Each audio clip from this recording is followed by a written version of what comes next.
Oi pessoal, tudo bem?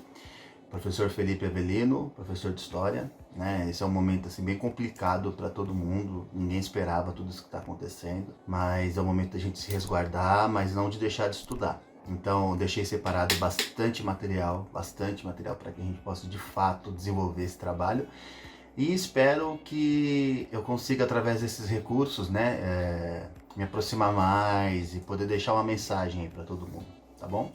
Infelizmente, eu sou péssimo em edição de vídeo. Estou tentando, assim, ao máximo conseguir, mas é muito difícil para mim. Então tô pedindo ajuda para várias pessoas, estou fazendo aí cursos via YouTube e espero que de fato consiga fazer um bom material, que seja um material assim instrutivo, educativo e ao mesmo tempo que seja gostoso de assistir, tá bom? Bom, para a gente falar de Brasil antes da sua independência, a gente tem que ter vários pontos já abordados. O primeiro fato que é importante lembrar, né? O Brasil não é o único país que se torna independente no século XVIII para o século XIX. Tá? Então, assim, a América, de uma forma geral, o continente americano, né? Ele vai se tornar independente numa espécie de fileira, tá? Desde países como Bolívia, Argentina, o próprio Estados Unidos, que é o primeiro país da América a se tornar independente, e o Brasil ele entra dentro desse contexto. Só que para a gente entender todo esse contexto, tem que ter claro o que acontecia no mundo. A ideia filosófica da época, ou o pensamento mais importante desse momento, era o que se chama de, ou que se chamava, né, ou que se define como iluminismo. Iluminismo, século XVIII, né, uma filosofia que propunha o Estado mínimo, ou seja, a intervenção do rei seria muito menor, ou não existiriam reis, mas parlamentos. É o caso inglês. A gente tem que falar do caso inglês porque se fala muito da Revolução Francesa, né, de 1789, mas a gente não pode esquecer que a Inglaterra, 100 anos antes, ela já tinha passado por um processo. E ela já tinha derrubado a sua monarquia e já havia um parlamento que comandava a Inglaterra, que é o seu sistema político até hoje. Então, quando a gente fala de iluminismo, é importante entender que a França é o seu maior símbolo, até porque a maior parte dos filósofos são de lá, a maioria dos filósofos são dessa região ou vivem lá, mas que a Inglaterra ela era uma espécie de espelho, é uma espécie de referência para os países que vão aí tentar seguir essa doutrina. Então, para a gente poder recordar um pouquinho de iluminismo, né, era uma filosofia que propunha um Estado menor do que o Estado absolutista, que propunha a ciência e a razão como respostas para a humanidade e não mais a religião e a fé. Tanto que não é só o Estado absolutista que será bem afetado, mas a própria igreja, ela também vai ser um órgão muito afetado pelo movimento iluminista. E aí tem alguns nomes que se destacam, né? Vamos pegar o primeiro, que é o Locke, John Locke, que vai entender que o empirismo é uma prática ideal e perfeita, e é ele que, dentre as suas práticas, propõe o pensamento empírico como o pensamento de busca de verdade, e também a gente pode defini-lo, esse definir entre aspas, como um dos muitos pais do capitalismo moderno, junto com Adam Smith. Então o Locke e o Smith eles entrariam como uma espécie de dois pais para um sistema político. O próximo autor é o Montesquieu, né, que propunha, o Barão de Montesquieu, a tripartidação do Estado, dividido em 3 esferas e não mais em uma. Né, porque qual era a função do rei? O rei era a autoridade na questão das leis, na execução das leis e no julgamento das leis. O Montesquieu propõe a divisão disso, e a criação de 3 poderes distintos que ao mesmo tempo se complementam, que seria o poder legislativo, o poder executivo e o poder judiciário. Tudo bem? O próximo autor é Voltaire, né? Voltaire é assim sensacional. A sua ideia com relação à intervenção religiosa no Estado é muito radical para a época e para agora. Se a gente, infelizmente, observa alguns países que ainda tem uma definição religiosa muito forte, o Brasil não foge disso. O Brasil não foge disso, é importante deixar bem claro. Tá? Voltaire que vai propor a criação de uma ideia de Estado laico, ou seja, um Estado onde não há interferência religiosa. A religião ela fica no seu espaço e ela não define leis e nem as diretrizes do executivo.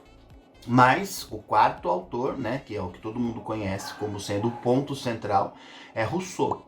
Rousseau é um autor sensacional, ele é irreverente, ele é irônico, ele escreve das formas assim, mais incríveis possíveis. Quem puder ler Rousseau, leia. Todos são importantes, mas Rousseau é fundamental. Eu acho muito interessante no pensamento de Rousseau é que ele vai propor o contrato social. Essa ideia já vinha, mas é ele que formaliza isso de uma certa forma. O que é o contrato social? É a ideia de que ao povo compete eleger seus líderes e ao povo compete retirá-los. Então, a ideia de um Estado onde o rei nasce rei, morre rei e seu filho será rei, isso para Rousseau e para os demais iluministas não é o correto. Eles entendem a necessidade de um Estado que seja um Estado eleito pelo povo, ao contrato social de Rousseau. Rousseau vai falar sobre muitas coisas, pessoal, sobre filosofia, é dele aquela frase, né? O homem nasce bom, a sociedade que o corrompe. É ele que vai falar sobre educação. O livro Emílio é uma das suas maiores obras, em que ele define a forma de se educar uma criança em etapas. Bom, e aí voltando para o Brasil, é importante conhecer 2 pontos. Primeiro, Portugal fez muito bem sua lição com relação à colonização do Brasil. Existia um pacto colonial aqui muito bem estruturado, bem diferente dos Estados Unidos, que havia uma certa liberdade, que as colônias do Sul e as do Norte tinham suas diferenças. Aqui no Brasil específico, na região em que Portugal controlava, a colonização foi muito bem pensada. Por exemplo, não havia entre as diferentes regiões, um sentimento de nação. Portugal fez tão bem a sua parte que instituiu, de uma certa forma, uma colonização regional. Embora fosse uma colônia, haviam diferenças muito fortes entre essas regiões. Tanto que as revoltas do período colonial, elas vão ser locais, elas não são nacionais. Acho que isso você tem que marcar. Porque falar de revolta, primeiro é desmistificar aquela ideia do brasileiro como sendo um povo pacífico. Né? Ah não, o povo brasileiro é um povo de paz. Não, não é. O Brasil não aceitou a colonização como a gente acha ou acredita. Muitos brasileiros não aceitavam e muitos colonos não achavam isso correto. Tá? Primeiro ponto é esse. O segundo ponto é que a gente pode dividir as revoltas coloniais em 2, que são as nativistas, que eram revoltas geralmente vinculadas à elite local, que tinha um interesse financeiro atrás disso, e as revoltas separatistas, né, que tivemos 2 aqui no caso. Vamos falar um pouquinho sobre as nativistas, tá, que são as revoltas organizadas pela elite. Elas são diversas no decorrer da nossa história, mas elas acontecem especialmente em regiões onde havia um interesse econômico muito forte. Então tem a revolta dos Beckman, de 1684, a dos Emboabas, de 1708, a Guerra dos Mascates, de 1710, e a revolta de Filipe dos Santos, que é de 1720. A gente já falou um pouquinho dessa revolta, né? Quem estava em aula deve recordar que já foi falado, comentado um pouquinho sobre ela. Já as revoltas separatistas são 2, e são 2 assim que se complementam ao mesmo tempo, são muito diferentes. É a Inconfidência Mineira, de 1789, o mesmo ano da Revolução Francesa, lembrem disso, e a Conjuração Baiana, de 1798. Então são 2 revoltas que elas são um pouco diferentes das nativistas. Então recordando que as nativistas são aquelas que tinham interesse da elite local, de um privilégio, de fim de impostos, alguma coisa vinculada, mas não havendo um sentimento separatista. Essa ideia ela só vai vir com muita força em Minas Gerais, em 1789. Bom, dentro disso tudo, geralmente quais são os motivos que levam a essas revoltas? O primeiro motivo é a imposição ou ampliação de impostos. Né? Quando a gente fala de impostos, se fala diretamente da elite. A elite que não aceita, a elite que não concorda com o aumento desses impostos. Geralmente era 1/5. Tá? Geralmente aqui no Brasil, da sua colônia, nas colônias portuguesas, Portugal cobrava 1/5 de impostos. O segundo motivo seria o rigor que esses impostos eram cobrados.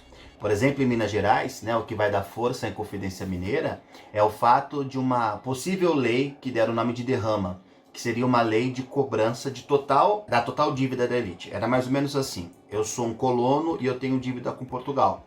Só que durante o tempo eu acabei me endividando muito, eu não consigo pagar o 1/5 como eu deveria. E aí o que vai acontecendo? Essa dívida se acumula com um certo tempo. Então surge um boato em Minas que Portugal iria cobrar essa dívida de uma única vez. Ou seja, retirando as minhas propriedades, os meus recursos que eu pudesse ter.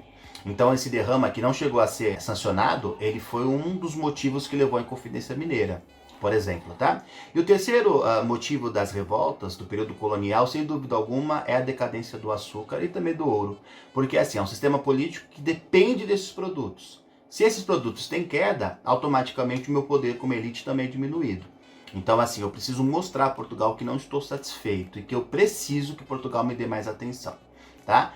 Então, acho que de uma forma bem resumida, porque o próximo vídeo eu vou trabalhar em Confidência Mineira e Conjuração Baiana, a gente pode fechar 2 pontos, que são, acho que os pontos mais importantes para esse momento dessa aula.